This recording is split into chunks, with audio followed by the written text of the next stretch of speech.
দেখ, the water dripping from his face, বলছে water, জল তার মুখ থেকে টপ টপ করে পড়ছিল, যে সেই মুখ যে ধুলো, আর বেসিনে গিয়ে মুখ টুক ধুলো, তো সেই বেসিনে গিয়ে মুখ টুক ধোয়ার সময় টপ টপ করে জল ঝরছিল, তাই বলছে water dripping from his face, the boy looked at her, ছেলেটা আহ, ছেলেটা তার দিকে তাকালো, অর্থাৎ মহিলাটার দিকে তাকালো, মানে জল যখন টপ টপ করে ঝরে পড়ছে, মানে মুখটা মোছেনি আর কি, মানে বেসিন থেকে মুখটা ধুয়ে এসেই জল যখন টপ টপ করে পড়ছে, সেই জল পড়া অবস্থাতেই সে মহিলাটার দিকে তাকালো, সেই মহিলাটার দিকে তাকালো, এবং এই কথাটা বলে কিন্তু একটু অবাক হয়ে গেছে, বুঝতে পারছি যে ম্যাম আপনি দিতেন, এই কথাটা শুনে কিন্তু অবাক হয়ে গেছে। দেখ, there is a long pause, একটা দীর্ঘ বিরতি, মানে কেউ কোনো কোনো কথা বলে না, ছেলেটাও কোনো কথা বলে না, মেয়েটাও কোনো কথা বলে না, একটা লং পজ, একটা দীর্ঘ বিরতি। তারপর দেখ, এ ভেরি লং পজ, একটা অনেকটা লম্বা বিরতি, হ্যাঁ, মানে অনেকক্ষণ ধরে ছেলেটাও কোনো কথা বললো না, মেয়েটাও কোনো কথা, দুজনে একটু হতবাক হয়ে গেছিল, ঠিক আছে। কেন কথা বলছে না একটু পরে আমরা জানতে পারবো, একটু পরে আমি বলবো। দেখ, after he had dried his face, তারপর সে তার মুখটা মুছে নেওয়ার পর হাতে তোয়ালে যে মুখটা মুছে নিয়ে, হ্যাঁ, and not knowing what to do sorry what else to do, dried it again, মানে কি করতে হবে সেটা না জেনে আবার মুখটা মুছে নিল। মানে এটা কি বলতো, কেন বলতেছে বলতো, অ্যাকচুয়ালি ওয়ার্ড এক প্রেজেন্ট সেন্সে নেই, ছেলেটা এখন আর তার বর্তমান অবস্থায় নেই, সে এখন ভাবের জগতে লুকিয়ে আছে, ভাবের জগতে চলে আছে। ফলে ও যে মুখটা মুছলো, তো মুখটা মুছার পর এবার ও কি করবে, কি বলবে, কি খাবে, বা কিছু কি কথা তুলবে, এটা মাথায় নেই, তাই কি করবে, আবার মুখটাকে আবার মুছলো, না জেনে আর কি।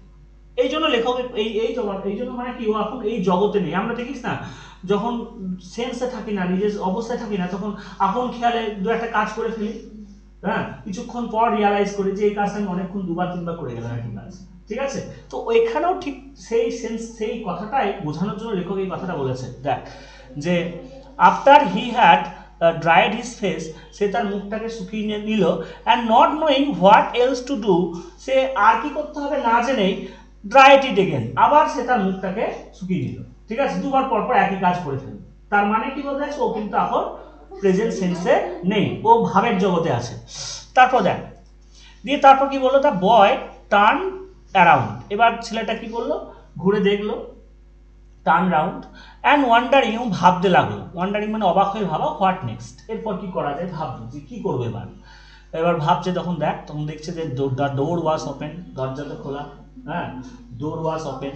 তারপর দেখ, he could he could make a dash, মানে সে এক ছুট দিতে পারে, ড্যাশ মানে ছুট, সে এক ছুট দিতে পারে মেক এ ড্যাশ, এই যে মেক এ ড্যাশ মানে এক ছুট দিতে পারে, for it for for it down the hall, মানে ওই হল ঘর দিয়ে, মানে হল ঘর দিয়ে সে এক ছুট দিতে পারে, মানে ছুটে পালাতে পারে সোজা কথায়।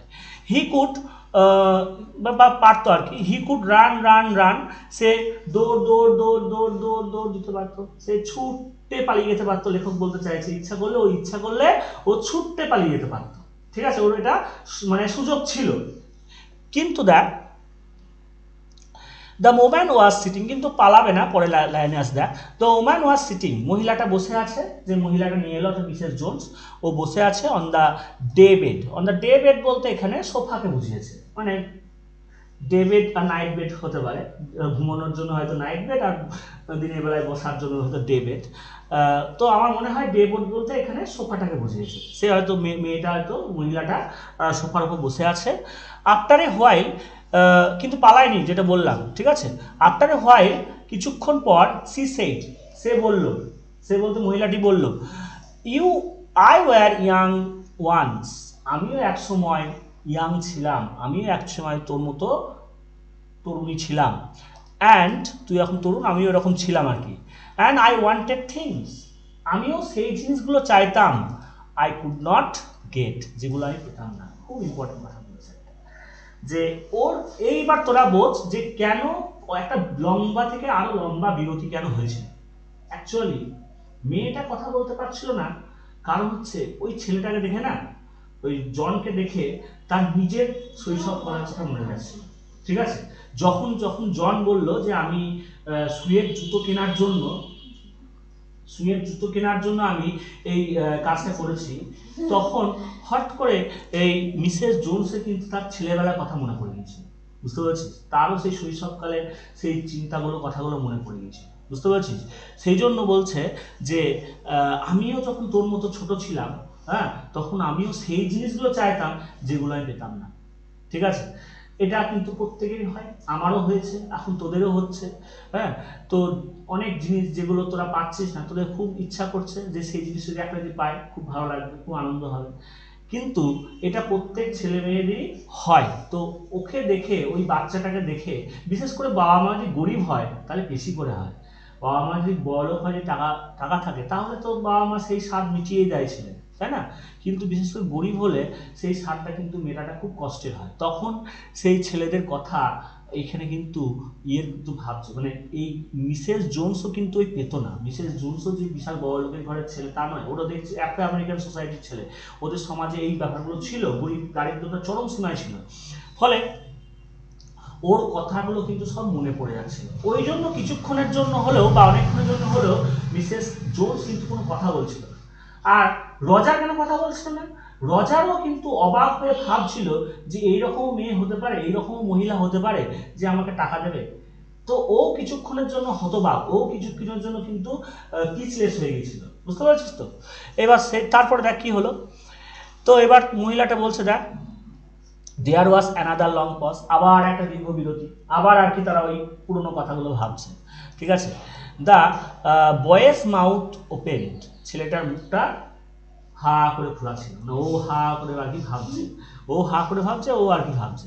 তারপর দেখ তারপর ছেলেটা কি করলো, দেন হি ফ্রাউন, তার ফ্রাউন মানে ভুরু কোচকানো, সে তার ভুরুটা কোচকালো, ছেলেটা তার ভুরুটা কোচকালো, but not knowing he frown, কিন্তু তার ভুরুটা অজান্তেই কুচকে গেল, মানে জেনে শুনে নয়। ঠিক আছে, যাদের স্বভাব একটু চিন্তা করলে, একটু ভাবলে ভুরুটা কোচকানো, তো সেটা অটোমেটিক হয়ে যায়। হ্যাঁ, তো সেই জন্য বলছে নট নোয়িং, মানে না জানাতেই বা অজান্তেই সে তার ভুরুটা কোচকানো। ঠিক আছে, ফ্রাউন মানে ভুকুটি করা বা ফ্রাউন, ভুরু কোচকানো। তারপর দেখ দ্য ওমেন সেইড, মহিলাটি বলল আবার সেই শব্দ, সম্মতিসূচক একটা শব্দ। ইউ থট, তুই ভাবছিস, মানে ছেলেটাকে ভাবছে, ছেলেটা কিন্তু হা করে ভাবছে, ওরও ভুরু কুচকে আছে। তখন মহিলাটা বলছে যে তুই হয়তো ভাবছিস I was going to say, আমি তোকে বলবো, I was going to say মানে আমি তোকে বলবো, but I did not you, কিন্তু না আমি তোকে বলবো না। হয়তো কথাগুলো বলতে যাচ্ছিল যে আমি এক সময় ছোট ছিলাম, আমিও যে জিনিসগুলো পেতাম না সেগুলো আমি চাইতাম, মেয়েটা বলছে। তো এই কথাগুলো যখন বলছে তখন ছেলেটা অবাক হয়ে শুনছে। হয়তো এবার তখন বলবে যে আমাকে কি করতো না করতো, আমাকে সব কিছু ডিটেলসে বলবে, এটা হয়তো ছেলেটা এক্সপেক্ট করছে। তো মেয়েটা তখন বলছে তুই ভাবছিস আমি তোকে সব বলবো, না আমি তোকে সব বলবো না। ঠিক আছে, দেখ ইউ থট, তুই ভাবছিস কি, I was going to say, আমি তোকে বলবো, আবার রিপিট করছে কথাটা যে আমি তোকে বলবো, বাট না, বাট আমি তোকে বলবো, but I did not snatch people pocket books, কিন্তু আমি তোকে তো বলবো না বটে, তবে এটা ভাবিস না যে আমি লোকের পকেট ছিনতাই করতাম। তুই যেমন লোকের পকেট ছিনতাই করছিস, বাট আমি লোকের পকেট ছিনতাই করতাম না। সেই but I did not snatch, আমি ছিনতাই করতাম না পিপলস পকেট বুকস, মানে লোকের পকেট বুক অর্থাৎ লোকের ব্যাগ কিন্তু আমি ছিনতাই করতাম না তোর মতো। হ্যাঁ, এটা হয়তো তুই ভেবে নিতে পারতিস, সেই জন্য আমি আগে থেকে বলে দিলাম। ওয়েল, ঠিক আছে, I was not going to say that, আমি তোকে ওইটা বলবো না, কিন্তু আমি যে কাজটা করতাম সেই কাজটা কিন্তু আমি তোকে বলবো না। ঠিক আছে, এবার তারপরে দেখ পজ, আবার বিরতি। হ্যাঁ, পজ মানে কেন এই বারবার পজগুলো কেন হচ্ছে না, এই পজগুলো কেন হচ্ছে বারবার, এই পজগুলো বারবার এই কারণে হচ্ছে, বারবার কিন্তু মেয়েটা তার ছোটবেলায় ফিরে যাচ্ছে স্মৃতিতে, মানে কথাগুলো বলছে, আমি যখনই একটা ছোটবেলার কথা উঠবে না, তোর দেখবি স্মৃতিটা কিন্তু সঙ্গে সঙ্গে ছোটবেলার দিকে চলে যাবে। ঠিক আছে, যখনই একটা সেই প্রকারের শব্দ, বা ধর একটা খেলা, রাস্তা দিয়ে যাচ্ছিস, একটা খেলা কিছু বাচ্চাকে খেলতে দেখছিস, তুই হয়তো ছোটবেলায় খেলাটা খেলতিস, ওদেরকে দেখলেই তোর কিন্তু সেই কিছুক্ষণের জন্য তোর ফটাফট করে স্মৃতিটা সেই ছোটবেলার দিকে চলে যাবে, এবং তুই ছোটবেলায় তুই কিভাবে হয়তো সেই খেলা খেলতে গিয়ে কোনো একটা অঘটন ঘটেছিল, ওখানে মজার ঘটনা ঘটেছিল, সেই ঘটনা কিন্তু চট করে তোর মনে চলে আসবে। ঠিক আছে, তো এইটা আমাদেরকে, এই ঘটনাগুলো না চট করে আমাদেরকে শৈশবকালে নিয়ে চলে যায়, আর তখন তুই কিছুক্ষণের জন্য স্পিচলেস হয়ে যাস এবং ভাবতে লাগিস। এখানেও ঠিক তাই হয়েছে, ও কিন্তু কিছুক্ষণের জন্য ওরকম স্পিচলেস হয়ে যাচ্ছে, মানে নির্বাক হয়ে যাচ্ছে অ্যান্ড সাইলেন্স, এবং নীরব হয়ে যাচ্ছে। ঠিক আছে, তারপর দেখ, আই হ্যাভ ডান থিংস। এইবার দেখ একটা কথা বলছে, দেখ বলছে আই হ্যাভ ডান থিংস, আমি কিছু জিনিস করতাম। আই হ্যাভ ডান থিংস মানে টু, আমিও কিছু জিনিস করতাম। বলছে I have done things too, আমিও কিছু জিনিস করতাম, which I would not tell you, কিন্তু আমি সেই কথাটা তোকে বলবো না আমি কি করতাম। ঠিক আছে, হ্যাঁ, আমি যে জিনিসটা করতাম সেটা কিন্তু আমি বলবো না, মানে তোর মতো আমি পকেট চিন্তায় করতাম না, পকেট মার আমি ছিলাম না, বাট আমিও কিছু একটা করতাম, সেটা আমি তোকে বলবো না। সান, সান বলে ওকে সম্বোধন করছে, ছেলেটাকে বলছে যে সান আমি তোকে কিন্তু বলবো না, বাছা তোকে আমি সেটা বলবো না। নিদার টেল গড, এইখানে একটা খুব ইম্পর্টেন্ট কথা বলছে, দেখ এই এই জায়গাটায় ওই সোসাইটিটা কেমন সেটার একটা চিত্র খুঁজে পাবি।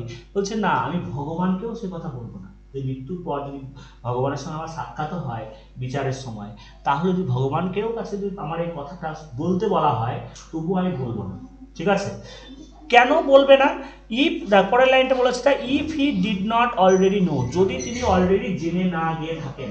ঈশ্বর তো সর্বজ্ঞানী বলা হয়, তো ঈশ্বর যদি সর্বজ্ঞানী হয়ে থাকে, যদি অলরেডি তিনি জেনে থাকেন তো সেটা জেনে আছেন, কিন্তু আমাকে যদি কনফেস করতে বলা হয়, আমাকে যদি কথাটা বলতে বলা হয় তো আমি বলবো না। কেন বলছে এবার তোদেরকে বলবো, যে দেখ আমি কি বলেছি, যে এই সমাজে, এই সমাজটা ছিল সেই রকম যেখানে অনেক অনাথ বাচ্চাদের সৃষ্টি হতো, নিশ্চয় এমন কিছু কাজ করতে হতো তার টাকা পয়সা অর্জন করার জন্য, দেহ বিক্রির টাইপের কিছু হয়তো কাজ করতে হতো, যেটা সে তার সন্তান তুল্য ছেলের কাছে কনফেস করতে লজ্জা লাগছে, এবং সেটা সে ঈশ্বরের কাছেও হয়তো কনফেস করতে তার লজ্জা লাগবে। বুঝতে পারছিস তো? তো এই জায়গাটা একটা ছোট্ট ইঙ্গিত কিন্তু লেখক দিয়ে রাখলো, তাই বলছে এমন কিছু হয়তো কাজ করতো যেটা বাচ্চাটার সামনে তো বলা যাবেই না, যে ভগবানের কাছেও সেটা বলতে সে পারবে না। ওকে, বুঝতে পারলি ব্যাপারটা? এটা খুব কষ্টের জায়গা। তারপর দেখ, so so you set down, তাহলে এবার বলছে তাহলে তুই এবার বসে পড়। সেট ডাউন মানে দেখ, এটা সেট ডাউন কিন্তু কথাটা ভুল আমাদের কাছে, না আমরা কি বলবো সিট ডাউন, বলছে সেট ডাউন, বসে পড়, তুই বসে পড়। হোয়াই, যখন I fix us something to eat, এটাও একটা ভুল কথা। আই ফিক্স আস, আমি লাগিয়ে দিই হবে না, আমি রেডি করে নিই, এখানে ফিক্স বলতে কিন্তু রেডি করা। আই ফিক্স আস মানে আমরা, আই মানে এটা পুরো ভালো করে ইংলিশ বললে হবে যে I make ready food for us. ঠিক আছে, তো এখানে বলছে I fix us something to eat, আমি কিছু খাবার রেডি করে নিই বা খাবার প্রস্তুত করে নিই। ঠিক আছে, তো এখানে খাওয়ার জন্য, টু ইট মানে খাওয়ার জন্য। ঠিক আছে, তারপর দেখ, ইউ মাইট রান দ্যাট কোম, তুই বরঞ্চ এক কাজ কর, তুই কি করতে পারিস, ইউ মাইট রান, তুই আছড়ে, এখানে রান বলতে এখানে আছড়ে নেওয়ার কথা বলছে, এইদিকে রান বলতে এখানে আছড়ে নেওয়ার কথা বলছে, যে তুই আছড়ে নে দ্যাট কম মানে ওই চিরুনিটা আছড়ে নে থ্রু ইয়োর হেয়ার মানে তোর চুলের মধ্যে দিয়ে, অর্থাৎ তোর মাথাটা আছড়ে নে সুযোগ। হ্যাঁ, বলছি you run that comb through your hair মানে তোর মাথাটা আঁচড়ে নে, তোকে দেখতে ভালো লাগবে। পরের লাইনে বলেছে দেখ, সো যাতে করে ইউ লুক প্রেজেন্টেবল, যাতে করে তোকে ভদ্র দেখায়। ঠিক আছে, মাথাটা আঁচড়ে তোর এরকম চুলটা তো দেখলি কিরকম উইন্ডো ওয়াইড, হ্যাঁ এদিক সেদিক হয়ে আছে চুলটা, তো সেই জন্য বললো তুই মাথাটা আঁচড়ে যাতে তোকে দেখে ভদ্র লাগে। ঠিক আছে, প্রেজেন্টেবল মানে হচ্ছে ভদ্র। ঠিক আছে,